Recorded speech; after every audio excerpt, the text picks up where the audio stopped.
Close. Krishna, अब पूरी दुनिया को इंतजार है कि क्या है कश्मीर का सच। And now the stage is all yours. बताओ हमें कि तुमने कश्मीर में क्या देखा। आजादी, आजादी,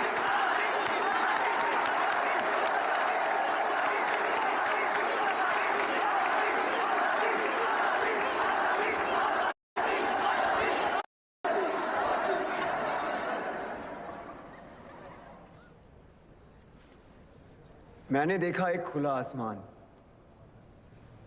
उस आसमान के नीचे हिमालय के खूबसूरत पर्वतों से घिरी एक जन्नत है और उस जन्नत में एक ऋषि आते हैं और वहां के एक पर्वत पर बैठकर सालों तपस्या करते हैं।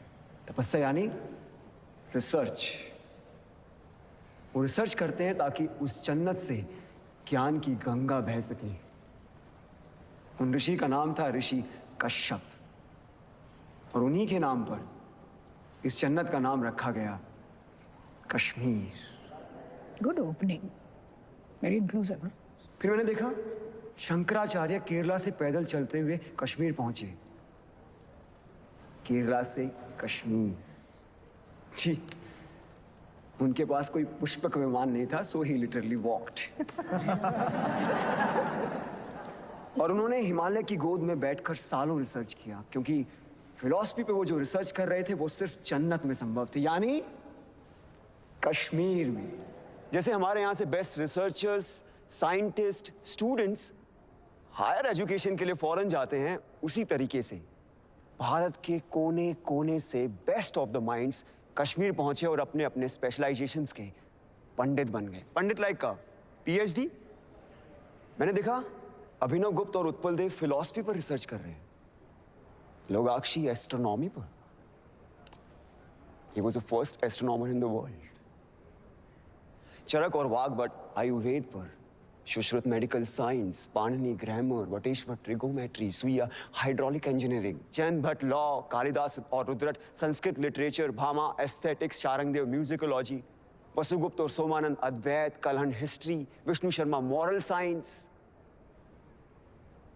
पंचतंत्र उन्होंने लिखा। मैंने देखा राजा ललितादित्य के शौर्य और पराक्रम को, मैंने सुना ललेश्वरी के वाक को। ये जो हम फिल्में, टीवी, थिएटर, वेब सीरीज, यानी जो कुछ भी हम नेटफ्लिक्स पे देखते हैं, ड्रामा, इस ड्रामा की साइंस यानी नाट्य शास्त्र, जिसे 5वां वेद भी कहा गया है, उसे भरत मुनि ने कश्मीर में ही लिखा। मैंने देखा धीरे धीरे इन हजारों लाखों पंडितों ने कश्मीर को असली जन्नत बना दिया। Kashmir became the seal of quality. इसीलिए ग्रीक्स ने कहा था Kashmir is the cradle of civilization. Kashmir first millennial की सिलिकॉन वैली थी। ये सब mythology, it's all a lie. Bingo. Don't worry, I think this is all a built up. ये झूठ है और मुझे भी लगता है, क्योंकि हमें तो किसी स्कूल में, कॉलेज में या फिर मेन स्ट्रीम हिस्ट्री की बुक में ये सब नहीं पढ़ाया गया। क्यों मैम? ये झूठ है ना, तभी तो नहीं पढ़ाया होगा। लेकिन अगर ये झूठ है तो फिर बुद्धिस्ट कश्मीर क्यों आए? नागसेन और रवि गुप्त क्यों आए? वो इसलिए आए क्योंकि Kashmir was the centre of knowledge. ये इन्फो वॉर, नॉलेज का वॉर आज का नहीं है, सदियों से चला आ रहा है। अगर ये झूठ होता तो 1300 में इस्लामिक टायरेंट्स कभी भी कश्मीर में इन्वेड नहीं करते। उन्होंने इसलिए इन्वेड किया क्योंकि उनको पता था कि Kashmir was the world centre of knowledge, और जिसका नॉलेज पे कब्जा वो पूरे वर्ल्ड पे रूल कर सकता था। लेकिन एक प्रॉब्लम था, आप जमीन पे कब्जा कर सकते हो, लेकिन ऐसे इवॉल्व पंडितों के, आई मीन स्कॉलर्स के फ्री माइंड पे कैसे कब्जा करोगे? तो फिर शुरू हुआ एक नया सिलसिला। तलवारों और बंदूकों के जोर पर इन पंडितों को कन्वर्ट करने के लिए भेजे गए इन टायरेंट्स के सोल्जर्स, जो उन्हें जबरदस्ती कन्वर्ट करने लगे, और जो नहीं मानता था उन्हें पैर के तले रौंद दिया जाता था। और ये लोग वो थे जो खुद परसिक्यूट होकर कश्मीर आए थे और कश्मीरियों ने इन्हें पनाह दी थी। Hey, what kind of rubbish is this? ये रबिश नहीं, बल्कि एग्जैक्ट डिस्क्रिप्शन है शमसुद्दीन मोहम्मद इराकी की बायोग्राफी तोहफतुल अहबाब में। जान तो इराकी कौन था? हाँ? नहीं? इंडिया की टॉप मोस्ट यूनिवर्सिटी में पढ़ रहे हो लेकिन इराकी के बारे में नहीं पता। कैसे पता होगा? किसी ने पढ़ाया ही नहीं। हम सब हिटलर के बारे में जरूर जानते हैं कि इराकी हिटलर से कई हजार गुना कूकार एक इस्लामिक टायरेंट था जिसका मकसद था सिर्फ और सिर्फ काफिरों के मंदिरों और बुतों को नष्ट करना, उनके ट्रेडिशन रिचुअल्स को नस्ते नाबूद कर देना, पंडितों की इनोवेशंस को खत्म कर देना। मुझे अभी भी किसी ने बोला, कम ऑन डूड, नाजीज हर रोज 1000 जूस को मारते, तो मैंने तो नहीं सुना कभी कश्मीर में ऐसा कुछ हुआ हो। तो अब सुनो, इराकी और उसके पीएम मूसा रैना के कहने पर हर रोज 1500 से लेकर 2000 काफिरों को पकड़ कर लाया जाता, उनके जनेऊ काटे जाते, उनसे कलमा पढ़वाया जाता, उनका खतना यानी सरकमस्टेशन कराया जाता और उनके मुंह में जबरदस्ती बीफ डाला जाता। और ये काम करते थे उनके सैनिक, जिन्हें हम सूफी और दरवेश के नाम से जानते हैं।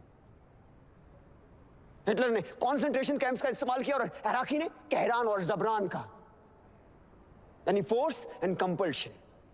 इसका डिस्क्रिप्शन किसने किया है? खुद इराकी के बेटे ने।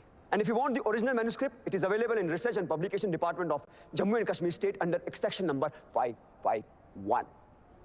Must read.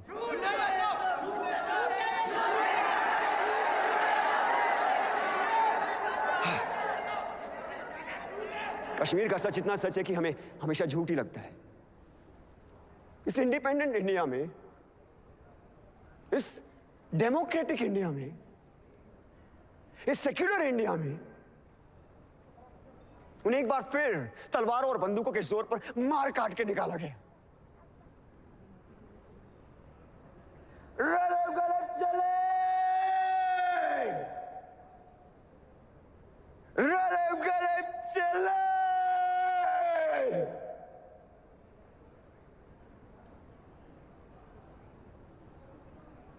इसका मतलब जानते हो क्या होता है? रलिव मतलब कन्वर्ट, सलिव मतलब रन, गलिव मतलब डाई। अपना धर्म बदलो, भागो क्या मर जाओ। ये उनका 7th एक्सोडस था और इस बार मामूली एक्सोडस नहीं था, इस बार था जेनोसाइड। और कहानी यहीं खत्म नहीं हुई। उन लोगों का एक बार फिर जेनोसाइड हुआ, जो ना इराकी ने किया, ना टेररिस्ट ने किया और ना स्टेट ने। जो किया हमने और आपने, आपने आप सब ने, जब हमने उन्हें अपने दिल और दिमाग दोनों से निकाल दिया। और ये था रियल जेनोसाइड। ये सब झूठ है। There was no real genocide. We don't want your fake propaganda. Listen Krishna, जो तुमने देखा वो बताओ, ज्ञान मत पेलो। जो हमने पढ़ा नहीं वो हिस्ट्री नहीं, जो हमने देखा नहीं वो हुआ नहीं, तो कश्मीर में जेनोसाइड हुआ ही नहीं।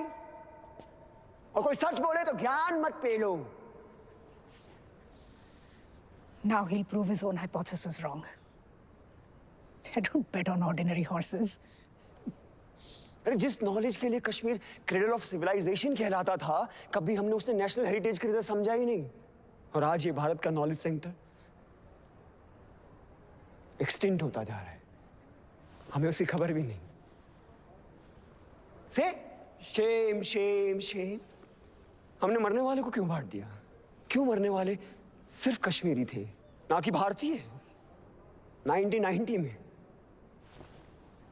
सिर्फ कश्मीरी हिंदुओं को नहीं मारा गया,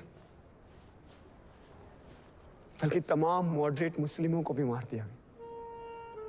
यही नहीं, सिख, बुद्धिस्ट, क्रिश्चियन, डोगरा, गुज्जर, दलित, जिसने भी टेररिज्म के खिलाफ आवाज उठाई उन्हें मार दिया गया। यहां तक कि अरे यार कश्मीर की सोल तक को मार दिया गया।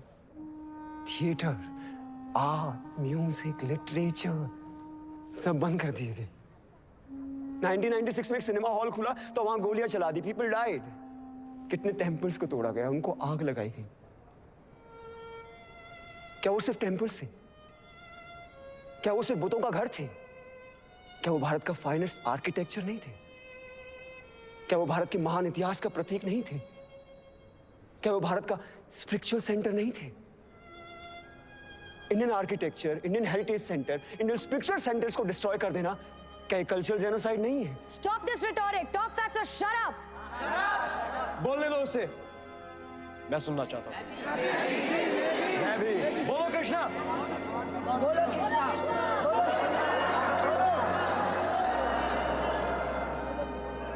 बिट्टा ने ओपनली टीवी इंटरव्यू में एक्सेप्ट किया कि उसने 20 मासूम लोगों को मार डाला। अरे जिसने दिन दहाड़े एयरफोर्स ऑफिसर्स को मार डाला उसे इंडिया के टॉप मोस्ट ऑफिस में इनवाइट किया जाता है।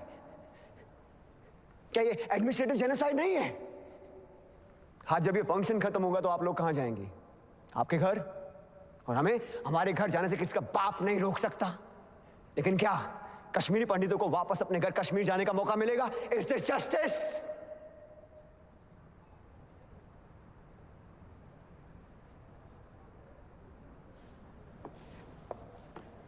मैं तो एक स्टूडेंट हूं, सो कॉल्ड भारत का यूथ, द फ्यूचर।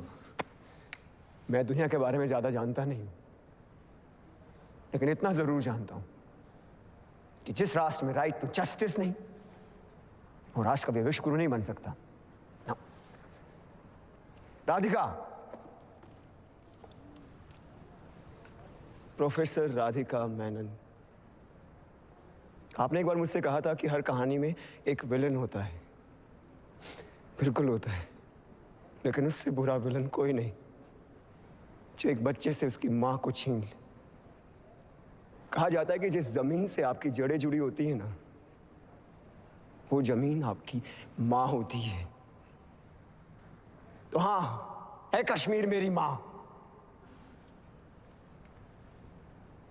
मेरी मां का नाम शारदा था, ये उसकी कहानी है। मेरे भाई का नाम शिव था, ये उसकी कहानी है। तो ये कहानी सिर्फ मेरी मां की नहीं है, आप सबकी भी मां की है।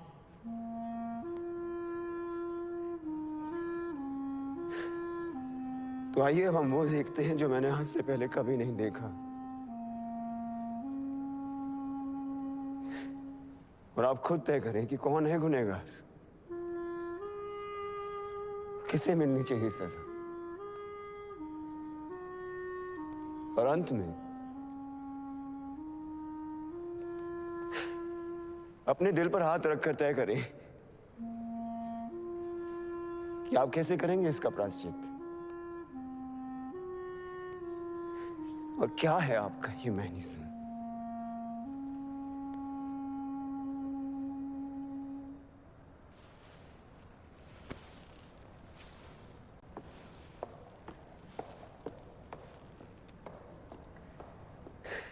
क्या है वो अड़ल हक? क्या है वो लोहे अजल?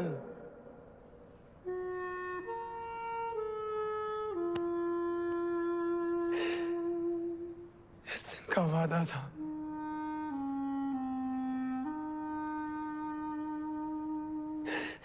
हम सब देखेंगे।